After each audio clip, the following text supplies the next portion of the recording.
"You're dead to me." It was just a phrase. People threw it around when they were angry.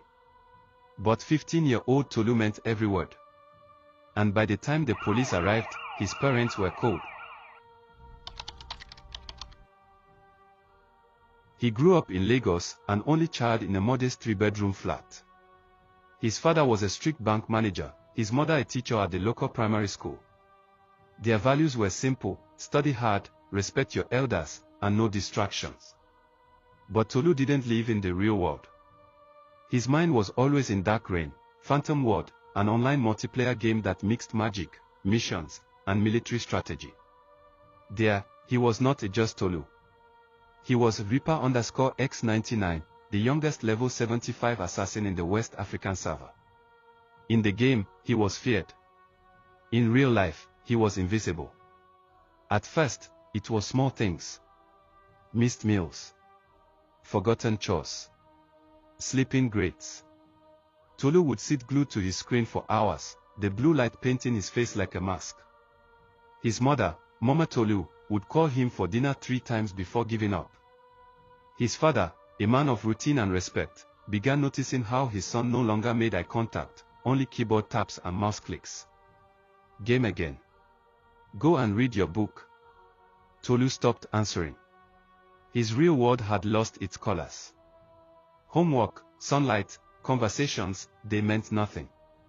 He was Reaper_X99. The fastest stealth kill in Nigeria. Top 5 rank in the entire West Africa server. His name carried weight in chat rooms. And yet, the more powerful he grew online, the more fragile his real life became. It started with his lunch money. Then his savings. Then his parents' small change. He'd sneak into his mother's bag to steal her debit card and load in-game currency, buying skins, weapons, and XP boosters. The game wasn't just a pastime anymore. It was a life, and he was investing. Once, he spent 80,000 Nigerian Nairas on a rare weapon drop. His father nearly beat him.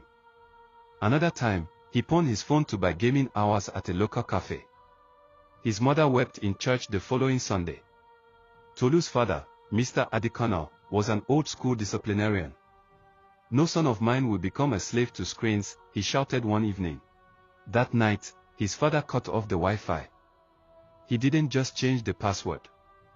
He removed the entire router, locked it in his wardrobe, and took the key to work.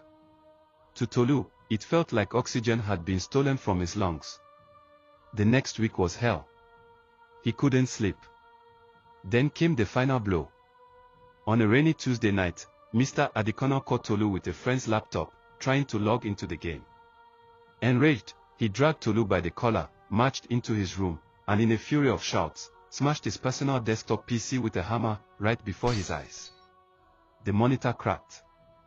The CPU fell with a thud. Sparks flew. It was his only real possession. His only portal to the world that made sense. Tolu stood in the doorway, rain on his skin, his fist clenched. Something inside him broke, silently. Not with tears. Not with screams. But with a promise. "You destroyed my world. I'll destroy yours." On a stormy Saturday night, Tolu downloaded the game again at a cyber cafe. He sat for 8 hours straight. His mind melted into the game. One new update had been added. A special mission titled, Betrayal in Blood. It eerily mirrored his life, an orphan warrior whose parents tried to kill his gift. He took it as a sign. He came home at midnight. His mother was asleep but his father was awake reading through his mail. In his bag, a kitchen knife. In his pocket, a USB with the game soundtrack playing through wireless earbuds. Around 2 a.m., Mr. Onifed heard footsteps. He opened the door to find Tolu standing in the hallway, holding a kitchen knife. "What are you doing with that?" Tolu didn't answer. His eyes weren't focused on his father. They were focused on the enemy avatar he thought stood there. Mr. Onifed lunged forward. Not to attack, but to grab the weapon. But the boy was faster. What happened next took less than 2 minutes.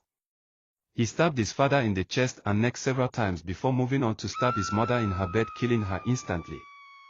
The neighbors had nothing.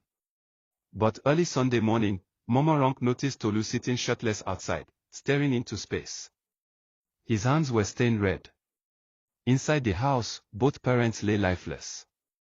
The police took Tolu away without resistance. When asked why he did it, he smiled and replied, "They killed Reaper_X99 first. I just respawned." In prison, Tolu barely speaks. But guards say he sometimes whispers code into the dark, as though logging into a world only he can see. They say games are harmless. But in this one, the line between mission and murder was just a click away.